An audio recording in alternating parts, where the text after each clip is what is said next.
तो अब हम आपको दिखाते हैं 10 तस्वीरें, किस तरह से ये तूफान आया, उसके बाद क्या कुछ हुआ, किस तरह का नजारा था वहां का। क्या जब तूफान ने उड़ीसा में प्रवेश किया तो उस दौरान किस तरह से वहां का हाल था, किस तरह से बत्तियां गुल हो गई, सड़क यातायात पूरी तरह से प्रभावित हो गया। इसके अलावा जो लोग वहां रह रहे थे, जो लोग वहां रुक गए थे, वो अपने घर में छिपे रहे और साथ ही कई पेड़ उखड़ गए, कई खंबे उखड़ गए। टेलीफोन पर बातचीत इसलिए बंद हो गई क्योंकि टेलीफोन के भी खंबे उखड़ गए। हालांकि आपको बता दें कि इस तूफान से किसी बड़े नुकसान की कोई खबर अभी तक नहीं आई है। आइए अब आपको तूफान की 10 तस्वीरें दिखाते हैं।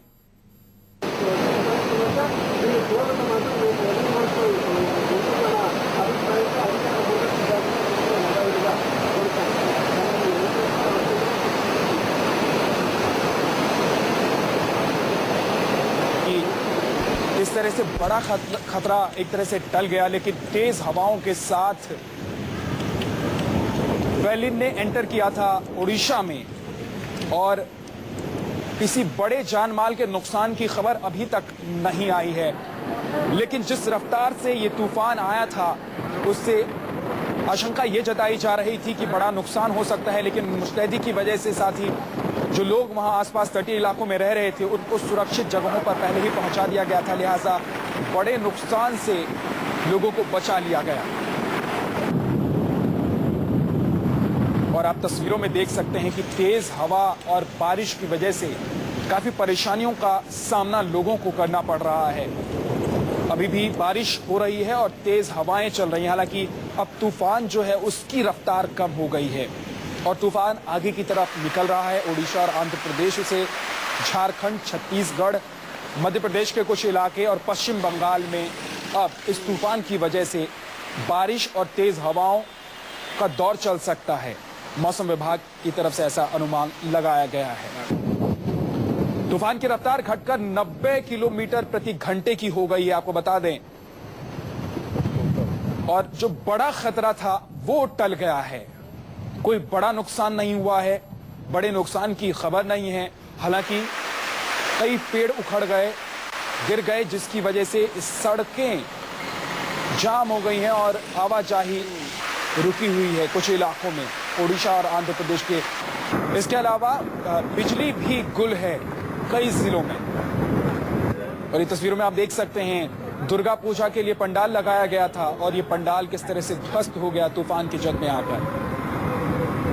लेकिन इसके बावजूद लोगों का हौसला कम नहीं हुआ।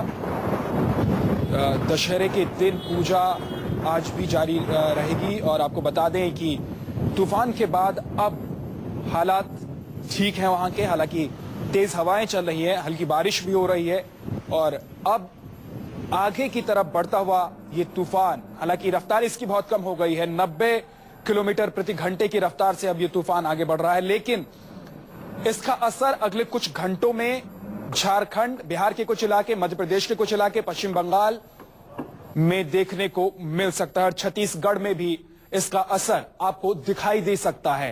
फेलिन का कहर ओडिशा, आंध्र प्रदेश में अभी बना रहेगा। फिलहाल बड़े नुकसान की खबर नहीं है, लेकिन राहत का काम शुरू कर दिया गया है। आपको एक बार फिर से बता दें कि राहत का काम शुरू कर दिया गया है। गोपालपुर के आगे बढ़ने पर तूफान कमजोर पड़ गया है। 90 किलोमीटर प्रति घंटे की रफ्तार से अब ये तूफान आगे बढ़ रहा है। तूफान का असर झारखंड और पश्चिम बंगाल में भी दिखने लगा है। रांची में सुबह से तेज बारिश हो रही है। तूफान की वजह से राष्ट्रपति प्रणब मुखर्जी का दौरा रद्द कर दिया गया है। आज शाम तक छत्तीसगढ़ और बिहार में भी तेज आंधी के साथ साथ बारिश की चेतावनी मौसम विभाग की तरफ से दी गई है। सोमवार को बताया जा रहा है कि सोमवार तक ये कुछ और देश के कई और राज्यों को प्रभावित कर सकता है, जहां बारिश हो सकती है और तेज हवाएं चल सकती है। मौसम विभाग के मुताबिक तूफान गोपालपुर से उत्तर पश्चिम की तरफ बढ़ रहा है। तूफान की रफ्तार अब 90 किलोमीटर प्रति घंटे की हो गई है और कुछ और इलाकों को ये अब प्रभावित कर सकती है तेज बारिश और हवाओं के साथ। ये जो हमारा वेस्ट सेंट्रल बे, अर्जनी नॉर्थ वेस्ट बे पर था, वो कल रात को 8:30 से लेकर 9:30 के बीच में ओडिशा तट को गोपालपुर के पास में कोस्ट को क्रॉस किया है। अभी जो सवेरे हमारा डाटा एनालिसिस से मिला है वो 90 kilometre north west of Gopalpur रह रहा है, जो कि गंजाम डिस्ट्रिक्ट में पड़ता है। तो ये ग्रेजुअली नॉर्थ वेस्ट को मूवमेंट करके वीक होने का संभावना रहता है, लेकिन अभी भी उसका intensity very severe cyclonic storm है, जिसके कारण से अभी भी विंड फ्लो कोस्टल डिस्ट्रिक्ट या इवन हमारा जो बालेश्वर और भद्रक डिस्ट्रिक्ट में विंड स्पीड ज्यादा है, अराउंड 80 किलोमीटर पर आवर चल रहा है। लेकिन इसका साउथ जो है हमारा केंद्रापाड़ा, जगत सिंहपुर, उसका साउथ में जो डिस्ट्रिक्ट पड़ता है उड़ीसा का, अभी उसमें भी अराउंड 45 किलोमीटर विंड स्पीड रह रहा है। तो आंध्र प्रदेश और उड़ीसा से ये तूफान अब आगे बढ़ चुका है। हमारे साथ हमारे संवाददाता कुंदन सिंह जुड़ गए हैं। कुंदन, आंध्र प्रदेश और उड़ीसा एक बड़े तूफान की चपेट से बच गया है और बड़ा खतरा टल गया है, लेकिन अब ये तूफान, हालांकि गति इसकी कम हो गई है लेकिन आगे बढ़ रहा है। किन किन राज्यों को ये प्रभावित करेगा और किन किन इलाकों में इसकी वजह से तेज बारिश या आंधी आने की संभावना जताई जा रही है? देखिए विद्या, ये पूरे साइक्लोन का दूसरा फेज है, जिसे पोस्ट लैंडफॉल कहते हैं, जिसके बाद हवा धरती से टकराने के बाद दूसरे तरीके से बढ़ती है। और जैसे कि मैं डिपार्टमेंट बता रहा है कि अब वो नॉर्थ वेस्ट की तरफ बढ़ रहा है, यानी सबसे ज्यादा जो 48 घंटे की अगर खतरे की आकलन करें तो बारिश की संभावना अपनाई जा रही है। और खासकर पूरे उड़ीसा की बात करें, कोस्टल आंध्रा की बात करें, झारखंड की बात करें, छत्तीसगढ़ के इलाके की बात करें और फिर झारखंड से बढ़ते हुए बिहार के और पूर्वांचल के हिस्सों में थोड़ा बहुत आएगा। लेकिन 24 घंटे बहुत सीवियर बारिश होने की आशंका बताई जा रही है और इसके बाद नेक्स्ट जो 24 घंटे हैं उसमें भी तूफान और बारिश रहेगी, लेकिन थोड़ी उसकी इंटेंसिटी कम होगी। जिस तरीके से मैं डिपार्टमेंट बता रहे कि अब हवा का जो स्पीड है करीब 100 किलोमीटर के लमसम में है, जो कि धीरे धीरे ग्रेजुअली कम होगा। और ये माना जा रहा है कि दोपहर के बाद ये 70-80 के करीब जाए, शाम तक ये 50-60 के करीब जाए और कल तक इसकी इंटेंसिटी 30-40 के करीब रहे। तो कल तक आप कह सकते हैं कि इस तरीके से पूरा खतरा बना हुआ है। लेकिन जहां तक बारिश की संभावना है, अभी भी पूरे उड़ीसा की बात कर लें, पूरे कोस्टल आंध्रा की बात कर लें, झारखंड की बात कर लें, छत्तीसगढ़ की बात करें, वेस्ट बंगाल की बात करें, ये पूरा बे ऑफ बंगाल का जो पूरा कोस्टल एरिया ये पूरा अफेक्टेड रहेगा। और जिस तरीके की मैं डिपार्टमेंट का साफ कहना है कि कई जगहों पे अगर अलग अलग पॉकेट्स में बहुत हेवी बारिश हो सकती है, यानी बादल फटने की संभावना तो नहीं कह सकते, लेकिन इतनी बारिश हो जिससे जानमाल का खतरा बहुत ज्यादा हो सकता है। तो कुल मिला के जो पूरे साइक्लोन का क्या दिल्ली पर भी असर पड़ेगा इस तूफान का? वो अभी बनी हुई है और 24 घंटे बहुत क्रूशियल है। अगले 24 घंटे अभी भी क्रूशियल बने हुए हैं, क्योंकि लैंडफॉल की जब तक उसकी हवा की स्पीड 50-60 से नीचे नहीं चली जाती और जो बारिश का जिस संभावना मानी जाती है वो सामान्य स्थिति में नहीं आ जाती, तब तक आप मान सकते हैं कि इसका खतरा और इसके जो रेप्लिकेशंस है वो अभी बने हुए हैं। लेकिन जिस तरीके से खबरें आ रही हैं, जो राहत एजेंसीज हैं, एनडीआरएफ की बात कर लें, एनडीएमए की बात कर लें, खुद एयरफोर्स अपने प्लान को लेके बहुत अलर्ट मोड में है कि अगर हवा की स्पीड कम होती है 50-60 के करीब दिल्ली और आसपास के इलाकों में इसका असर देखने को मिल सकता है। लेकिन अभी जो नहीं, बिल्कुल मुझे नहीं लगता कि दिल्ली और आसपास के इलाकों में इसका असर देखने को मिलेगा, लेकिन उड़ीसा से निकलते हुए झारखंड होते हुए बिहार और पूर्वांचल तक इसका असर जरूर देखा जा सकता है। और आप ईस्ट इंडिया की जो उत्तरी जो पूर्वी भारत का जो पूरा हिस्सा है, जो कोस्टल हिस्सा है, वहां पे इम्पैक्ट आएगा। दिल्ली और आसपास के हिस्से में इसका कोई नजर नहीं दिख रहा और मुझे नहीं लगता कि 48 घंटे बाद भी जब इसका पूरा साइक्लोन का थोड़ा बहुत असर देखने को मिलता है, लेकिन ऐसा नहीं है। जो मेन इम्पैक्ट है उत्तर प्रदेश पूर्वांचल तक ही आने की संभावना बता रहा है मैं डिपार्टमेंट। कुंदन, अब आंध्र प्रदेश और उड़ीसा के बाद सबसे पहले इस तूफान का असर कौन से राज्य में देखने को मिल सकता है? मौसम विभाग क्या कह रहा है? पश्चिम बंगाल और झारखंड सबसे ज्यादा इंपैक्ट में रहेगा, क्योंकि झारखंड जब उड़ीसा के बाद जब स्पीड जो साइक्लोन निकलेगा वो सीधे झारखंड को हिट करेगा, पश्चिम बंगाल के जो निचले हिस्से हैं उसको हिट करेगा और इसके बाद बिहार होते हुए पूर्वांचल तक आ सकता। जो खबरें बता रही कि रांची में खासकर झारखंड के बहुत सारे इलाकों में अभी भी बारिश शुरू हो गई है और आने वाले 24 घंटे तक बारिश की संभावना बहुत बुरी तरह बनी रहेगी और धीरे धीरे 48 घंटे तक इस बारिश का, तूफान का इम्पैक्ट रहेगा। तो सबसे ज्यादा अगर पूर्वी उड़ीसा के बाद कोस्टल आंध्रा की बात करें, कोस्टल आंध्रा के बाद छत्तीसगढ़ की बात करें, झारखंड की बात करें और पश्चिम बंगाल की बात करें, ये तीन जो उड़ीसा के अलावा स्टेट्स हैं, इनमें सबसे ज्यादा इम्पैक्ट देखने को मिलेगा। जब तक शुक्रिया कुंदन जो जानकारी के लिए।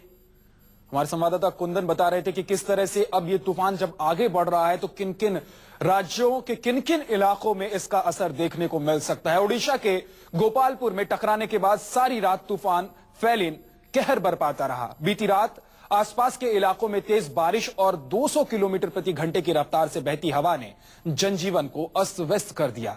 कई इलाके अंधेरे में डूब गए। तेजी से फेलिन और इलाकों की ओर अपने कब्जे में इस और इलाकों को करने के लिए आगे बढ़ रहा है। सारी रात तूफान फैलिन ओडिशा और आसपास के इलाकों में कहर बरपाता रहा। तेज बारिश, 200 किलोमीटर प्रति घंटे की रफ्तार से बहती हवाएं और अंधेरे में डूबे कई इलाके। साइक्लोन फैलिन के रास्ते में तबाही की इबारत साफ देखी जा सकती थी। वक्त रात के 9:15 बजे। फैलिन तूफान ओडिशा के गोपालपुर के रास्ते तट पर दाखिल हुआ। इस वक्त इस महा तूफान की रफ्तार थी करीब 200 किलोमीटर प्रति घंटा। वक्त रात के 9:26। इस वक्त ओडिशा का गोपालपुर इलाका अंधेरे में डूबा था।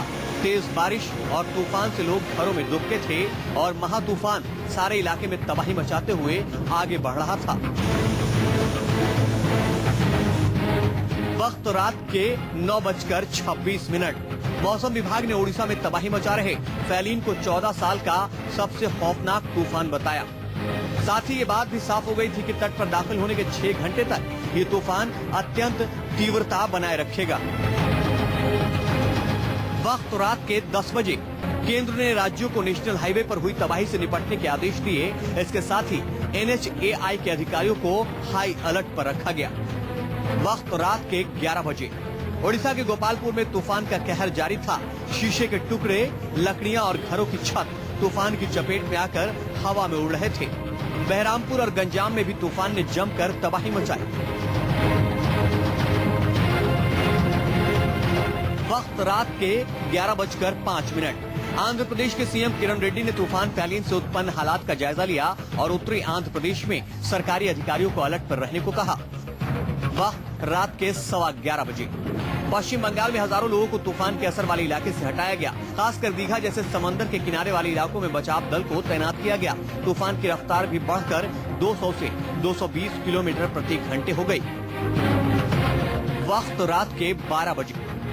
रात 12 बजे तक साफ हो चुका था कि फैलिन तबाही की बेशुमार ताकत के बाद भी सुपर साइक्लोन नहीं था और इसे कैटेगरी 6 में रखा गया। इसी दौरान सबसे ज्यादा बारिश भुवनेश्वर में रिकॉर्ड की गई। वक्त रात के 2 बजे।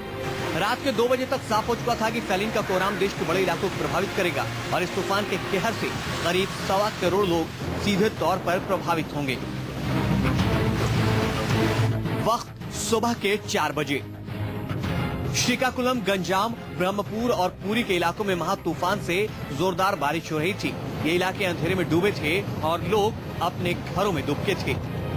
Bureau report, news 24।